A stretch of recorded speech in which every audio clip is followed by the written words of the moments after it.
Hey friends, so we are back with another episode of Booked, Blessed, and Busy. We spent this season, season two, talking about dismantling expectations. Um, and if you've been listening from the beginning of season one, you know that we have been coming with all of the heat and all of the smoke. We have come with all the energy concerning women and culture and education and all those different types of things in those contexts of how we dismantle expectations. This one, though, might be a little bit slower of a pace. We'll be talking about a topic that I think we can all relate to in different ways, but we want to be able to not just engage it well, but know that we are holding you all well in conversation as we talk through this. Today's topic, or this week's topic, is trauma. And so, um, first, I think this is a word that for some people just feels very repulsing. Just to admit that we are traumatized is like, ew, why would I even do that to myself? But I do want to take a second and say, or define, or clarify what we're talking about. Trauma, basically, in its simplest form, is anything that overwhelms your ability to cope, right? I think a lot of times we think of trauma, we're like, well, XYZ didn't happen to me, so that's not trauma. Trauma has many different forms and basically is anything that happens unexpectedly that we don't have the tools to work through. That's it at its most basic form. Um, so for some people, it's like abuse within a household. For some people, it's a car accident. For some people, it's a traumatic death or traumatic grief. Um, this really ranges across the board concerning what it can look like. Most recently in our world, we have to acknowledge that there's been a lot of unfortunate mass shootings, and so that is traumatic. Um, there's just a lot of racial injustices can be traumatic. All these things across the board. So we want to say that and setting the stage for it. There are probably things in your life, maybe even some that you haven't recognized, that would fall under this umbrella, and potential places that you can relate to and recognize as being trauma and just as much traumatic as anyone else's thing. We don't want this to be a thing where you disqualify yourself from the conversation because because we don't want to acknowledge the things that have happened to us. They are delicate, they are hurtful, they're very painful, but necessary to talk through, and giving ourselves the freedom to process whatever this can look like for us. That's basically the goal of all of this, is to give ourselves the freedom to process and to express ourselves however necessary. But to start this out, how would you guys say, like, what are some of the expectations of how we face trauma, cope with trauma, manage trauma? Like, what would you say kind of comes up immediately for you? I think one immediately is that my trauma is not, well, my experience is not traumatic when I compare it to someone else's, or I can consider what it truly looks like to be overwhelmed. Like, how we define what it means to be overwhelmed, and then that comparison, I think, invalidates and puts an expectation on me that my experience is different than yours, where the both of us have both had some aspect of um, trauma, just point blank and period. So yeah. Yeah. I think when I think of trauma and like things that could have been considered traumatic, I think of the fact that I'm able to maybe recognize that this was traumatic, but I put like a time stamp on how long it should be traumatic for. Mm-hmm. So even like that idea that I shouldn't be feeling sadness up to this point, mm-hmm. or I shouldn't be upset or mad up to this point, mm-hmm. Is something that I've realized. Even sadly, I feel like I may have even labeled getting to that point as like, oh, I must be weak because I am not whatever. Like, I'm not able to get past that point. And that's not true. Everybody, I think, processes traumatic events differently, like you said. Yeah. What may be traumatic to me may not necessarily be as traumatic to you. So giving myself the grace and the freedom to process however it comes. Yeah. Even sometimes a personal expectation that I've had to work through is not just the timing of the working through, but the way that it's expressed, right? For many of these traumatic things, the thing that's expected is like that you will cry, right? Or you should cry. Yeah. Naturally, crying is not my first thing. I may be shocked by whatever's happening, but generally my crying comes at a very like in a very delayed manner, right? So manner, sorry. So like even in that, there's often been like misinterpretations or misunderstandings about how I'm processing something because I haven't cried or because I haven't cried in front of people. And so being held to that standard is often so like it adds insult to injury because I'm already injured by whatever the traumatic thing is, and now you're telling me that I'm not grieving it or processing in the way that I'm expected to, which is just not helpful. You mentioned though, Janique, earlier this statement of like feeling, I think you said like you question, am I weak for not having processed as quickly? Yeah. Which I think highlights that generally based on these expectations that not just other people have of us, but that we like agree to and have for ourselves, we kind of formulate these narratives about ourselves depending on if we cry for a long time, a short time, if we get stuck in whatever this situation is. I don't know, like, are there other narratives that we can think through that maybe hold us to these expectations or cause us to judge ourselves based on these expectations outside of like weakness? And I guess mine would be like the narrative that I don't know, that I'm processing wrongly or that it must not be felt deeply enough.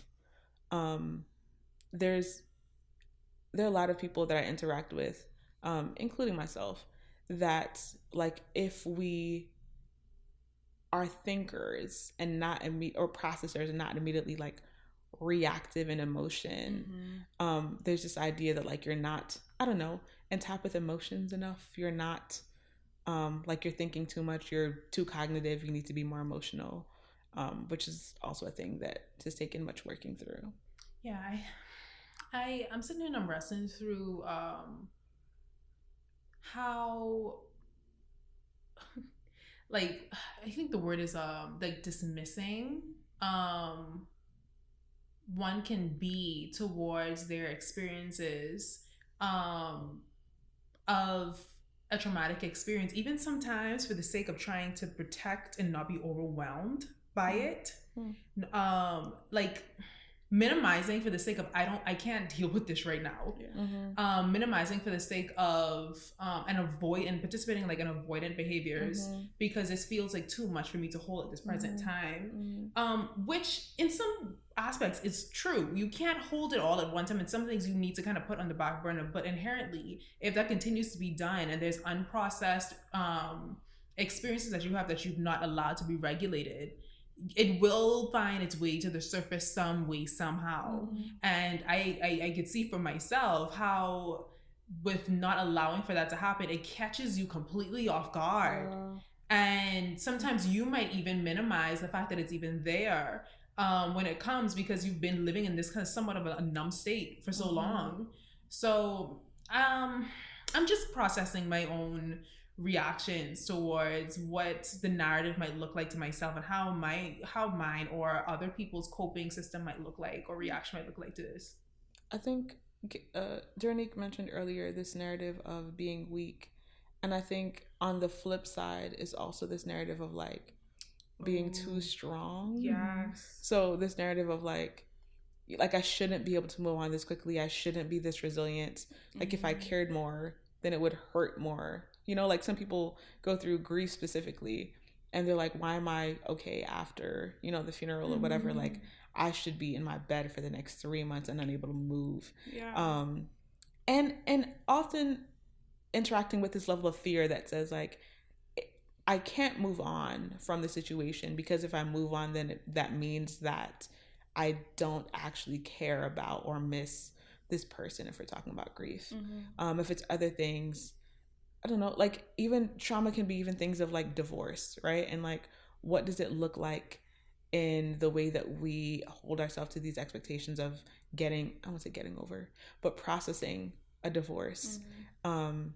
because we're not just processing the event, we're processing the event and then the events before and after the event, right? So there's a lot to kind of maneuver as we sit with ourselves and really question our feelings all throughout the process. Yes, I love the fact that you brought up the whole idea of like being strong, because I think oftentimes, at least if I just speaking personally, I think there's that pressure to just be strong and get through. Yeah, to be resilient, and that's the best word for it, I think. To just, you know, whether it's for me or for anybody else around me, because I need to be able to hold and just carry. But I think, I mean, a part of like recognizing your trauma is being able to experience, like y'all say, the fullness of all the emotions that comes with it.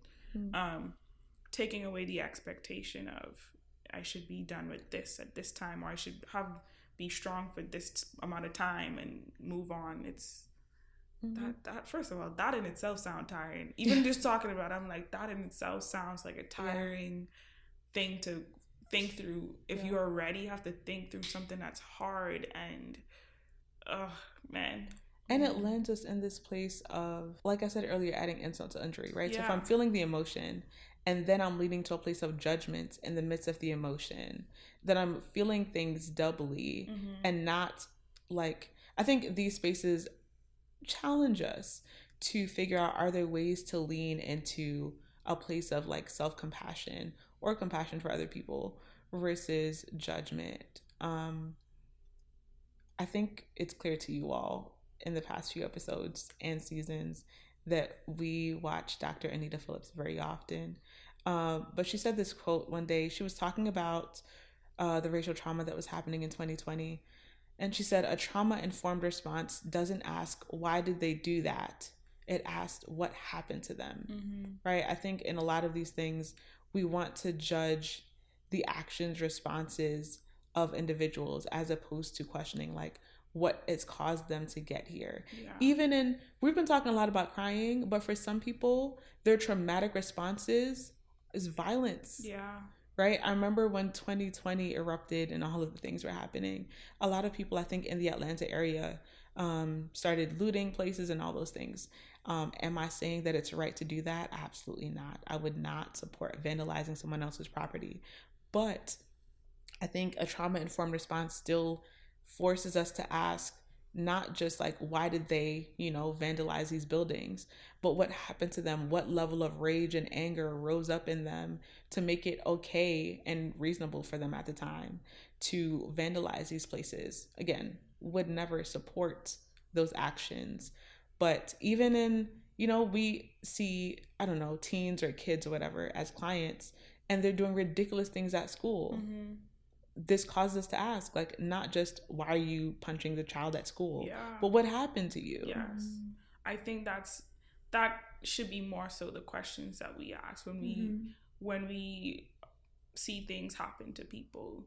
When just that, I think that question gives us the opportunity to have grace to say, not just why did you do that, but genuinely, what has happened to you to get you to this point? It leaves so much room for grace, I think. I think it also leaves room for a narrative to be told. For the experience that I have with you is just the surface. There is more that behind all of that that I should allow for myself to engage with before I could even form an opinion about you. I can form a thought about you. And that's, I think, what is being journeyed through when you ask the question, well, what happened to them? There's an element of curiosity there, wanting to engage with them and understanding, like, what is causing them to be easily triggered, or is causing them to be avoidant, or it's causing them to be reactive, or cause them to not be emotionally expressive. There's a story there that we should be engaging with instead of casting judgment. This is reminding me of the conversation we had a couple weeks ago. I think it was the race episode where we talked about these athletes becoming the totality of who they are, being formed out of their worst moment. I think it's this same kind of language. We've mentioned Dr. Kirstie Williams before. she says a statement that I always chuckle at because it's so true. But she says, once you understand a client's story, everything will make sense to you. And oftentimes they come in with presenting problems, and we're like only looking at whatever brought them in, as opposed to like, how do I understand the fullness of a person and what got them here? Right. Not just in our workspaces, but in our personal lives. Like when we see the actions of another individual, how do I see that as an opportunity to get to know their full story, as opposed to judging just what I'm seeing in a moment. And you can imagine what that does for that person too. If they're in a space to recognize that for the first time, someone is willing to engage with me and understand like the fullness of what I am experiencing. I'm just imagining what that's like for someone to kind of be curious and want to actually do something with that experience. And I think in those experiences like that too, I feel like it's an opportunity to also extend those things of like compassion, those things of grace, just simply like by the action of asking. It gives room for those experiences to now also be invited and to be like fully embraced.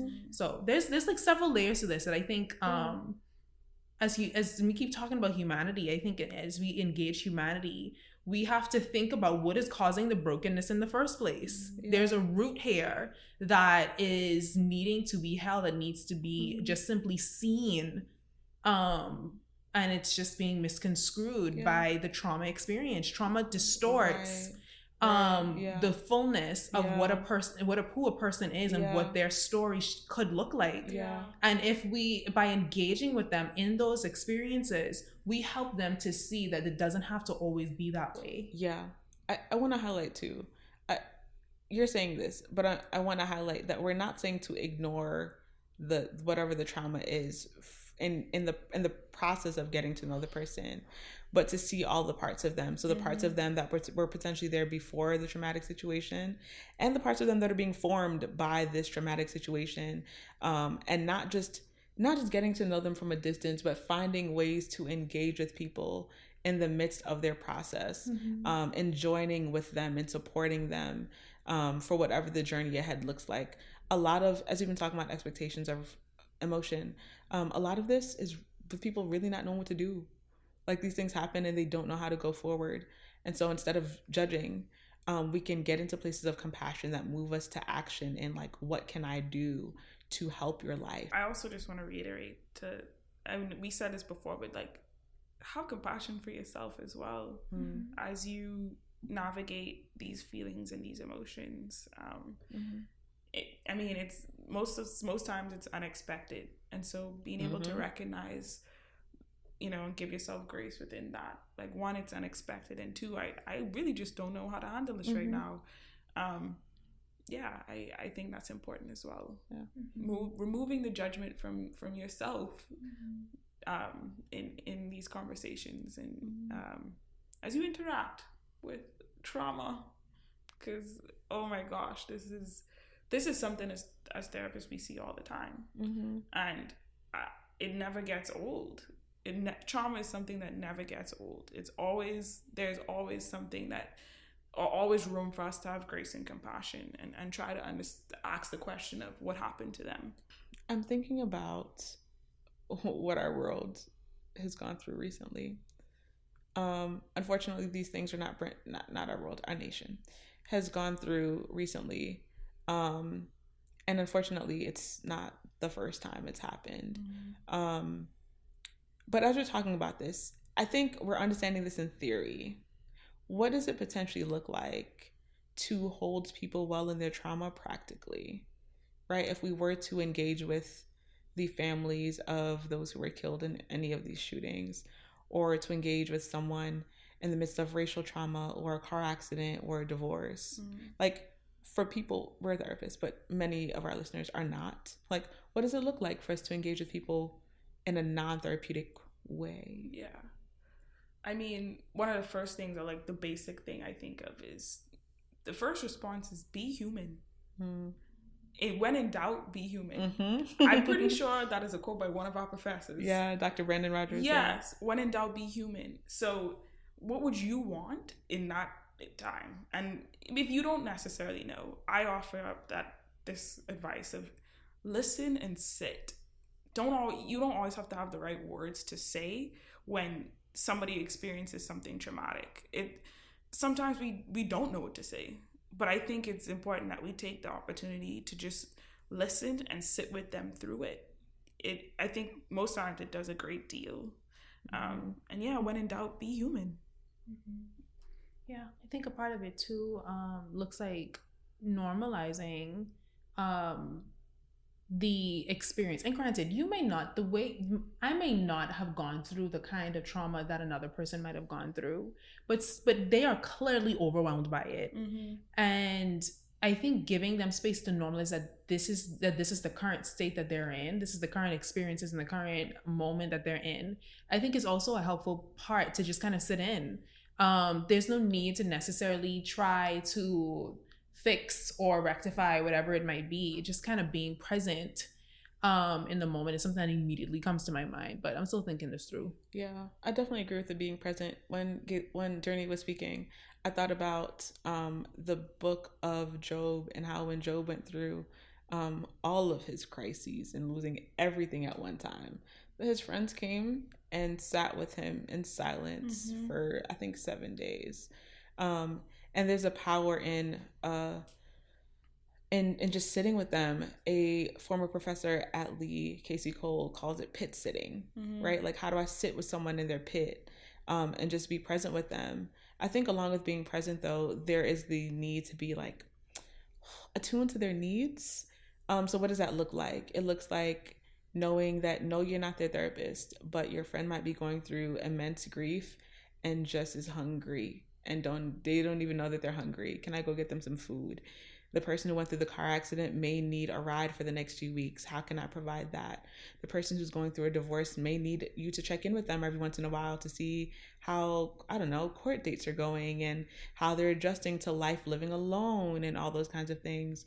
All of these different, and just knowing and sitting and hearing the story of the individual, being able to also hear what their potential needs might be and offering ourselves as a resource to meet whatever need is present. Even in this, I'm thinking too, like, yes, the needs might be present, but I think there's also a general understanding that these things also get to shift. Yeah. So when, I don't know, I keep going back to these same examples, but when your friend is able to eat on their own, is there something else that they need? Yeah. When your car accident friend has a car, is there something else that they need? Are they still processing trauma? Because, and this takes for ourselves and for other people, understanding that grief is not linear, right? Yes. It's a thing that has the ability to come back to us. Grief is a common emotion that's not linear, but really any kind of traumatic response is not linear. There are people who, and we see it all the time, there are people who experience a traumatic thing at 20 and at 40 are still experiencing the reverberating effects of all of this. Or the intensity of emotion. Exactly. From that one experience. Exactly. And that don't mean it was the same consistency for the last 20 years, but it could have fluctuated, it could have looked different for the last 20 years, but emotions change. Exactly. And so being able to be present with somebody is understanding that, where they were at day 1 might be where they still are at day 400 and they just came back around in the cycle. And being able to create space for that and acceptance for however they show up. Is there some expectation of some movement? Yes. I don't think that the goal is stuckness. But in just being able to just accept and be present for however one is able to show up on that day. There's just so many dimensions. I was just gonna say to trauma. It's so layered. I think that's something we've realized, and I mean, me within my couple of months of working with clients, and y'all within however long y'all have been at this, but it's so layered. There's so many dimensions to understanding trauma, but I mean, if we can use the base of compassion, I think that is absolutely a way to just get to people and be there for people. Yeah. And to earlier questions that I was asked in terms of like how do you support somebody who might be within experiencing like some traumatic experience, in the present moment, they may not. If you were to ask them the question, how best can I help you? How best can I show up for you? Or asking them what those needs are, in the present moment, they may not know how on earth to respond to you. Yeah. And I think that's something to respect and to value. And also, at a given time, with discernment, revisit the question though, and recognizing that you, as a person who's the friend supporting, you don't have to have all of the answers in showing up for them.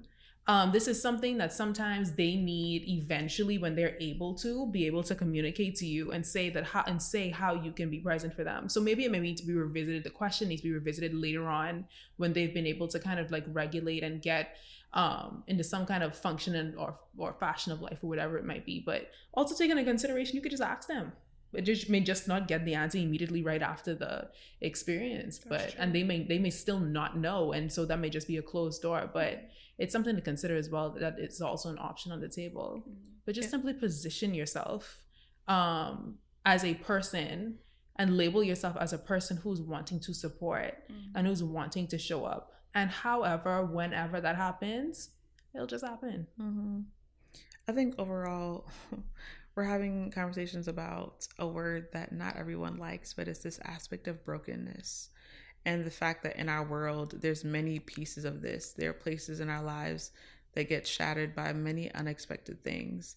And all of what we're talking about is others allowing us and us allowing others to be with us in our brokenness and find ways for us to be restored. And knowing that, in this, it may get messy. It may take a lot of sacrifice, but it's our ability to be patient with the process that I think is most helpful in bringing healing to our lives and to those around us, as well as just allowing us to process in whatever ways that we might do so. Generally, a conversation around dismantling the expectations around what our expression looks like and the timing of our expression, and really opening up the opportunity to embrace the fullness of another person, even if it looks like their traumatized state.